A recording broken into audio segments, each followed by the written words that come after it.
Assalamualaikum warahmatullahi wabarakatuh.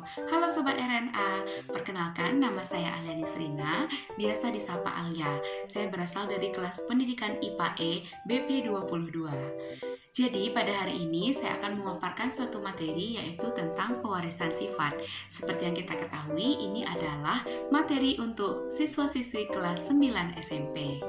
Nah, sebelum masuk ke materinya, pasti teman-teman sering atau bahkan pernah mendengar pertanyaan seperti ini. Kamu lebih mirip siapa sih? Lebih mirip ayah atau lebih mirip ibu? Nah, kenapa banyak kita jumpai pertanyaan seperti ini? Ini adalah karena adanya pewarisan sifat. Jika teman-teman semua bercermin, besar kemungkinan wajah teman-teman akan mirip dengan wajah kedua orang tua. Kenapa? Karena pewarisan sifat ini.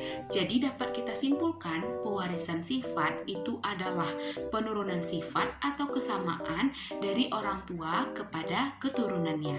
Orang tua atau induk kepada keturunannya. Nah, seperti yang kita ketahui, sifat-sifat yang diturunkan ini ada dua jenis. Ada sifat yang tampak, merupakan sifat yang bisa langsung dilihat perbedaannya, dan sifat yang tidak tampak. Sifat yang tampak, sifat yang bisa langsung dilihat perbedaannya saat kita melihat langsung orang tersebut. Contohnya, warna kulit, bentuk hidung, kemudian warna bola mata. Sedangkan sifat yang tidak tampak adalah sifat yang tidak bisa kita lihat langsung. Contohnya adalah golongan darah. Nah, bagaimana sih proses terjadinya pewarisan sifat? Nah, seperti yang kita ketahui, semua makhluk hidup di muka bumi ini, termasuk aku dan kamu, itu berasal dari zigot. Zigot terbentuk karena adanya peleburan sel sperma dan sel telur. Nah, peleburan ini, seperti yang kita ketahui, berasal dari sel. Sel di dalamnya terdapat inti sel atau nukleus.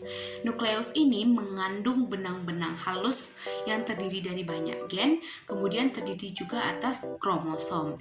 Nah, ketika terjadinya peleburan antara dua sel ini, berarti sifat-sifat antara yang dibawa oleh kedua sel ini akan bergabung, sehingga setiap keturunan akan memiliki sifat yang sama atau mirip dengan kedua orang tuanya, karena berasal dari sel kedua orang tuanya. Nah, jadi membahas tentang kromosom, apa sih peran kromosom dalam pewarisan sifat? Nah, seperti yang kita ketahui, manusia itu memiliki 23 pasang kromosom. 23 pasang berarti ada 46 kromosom. Nah, di antara 23 pasang kromosom ini terbagi lagi menjadi dua, yaitu kromosom tubuh atau kita sebut dengan autosom, dan kromosom kelamin atau gonosom. Kromosom tubuh atau autosom ini jumlahnya ada 22 pasang, berarti ada 44 buah kromosom.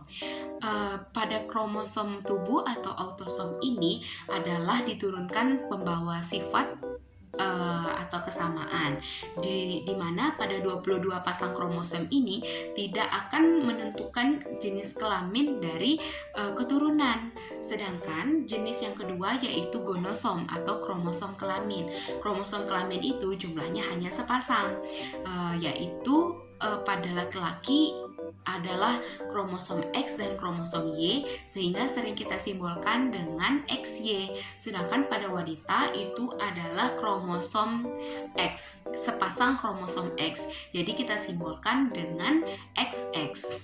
Nah, selain peran kromosom, tentunya ada juga peran genetik atau peran gen dalam pewarisan sifat. Peran gen ini seperti yang kita ketahui, di dalam sel tadi terdiri dari banyak benang halus yang tersusun atas gen-gen. Gen dalam tubuh makhluk hidup itu terdiri dari ratusan bahkan ribuan. Nah, gen-gen masing-masing gen ini akan mengkode sifat-sifat yang berbeda dan memiliki rumah-rumah sendiri. Rumah-rumahnya sendiri ini kita sebut dengan lokus. Nah, berdasarkan pemaparan tadi, Perlu diingat kembali bahwa saja pewarisan sifat dari orang tua atau induk kepada anaknya itu tidak hanya menurunkan sifat, tapi penyakit pun bisa diturunkan dari orang tua kepada anaknya. Ada beberapa penyakit yang merupakan turunan dari orang tua, seperti buta warna, talasemia, kebotakan, albino, dan masih banyak lagi. Jadi sekianlah pembahasan atau pemaparan materi dari saya tentang pewarisan sifat secara umum. Besar harapan saya teman-teman dan semua yang menonton video ini dapat memahaminya. Saya ucapkan terima kasih dan dadah!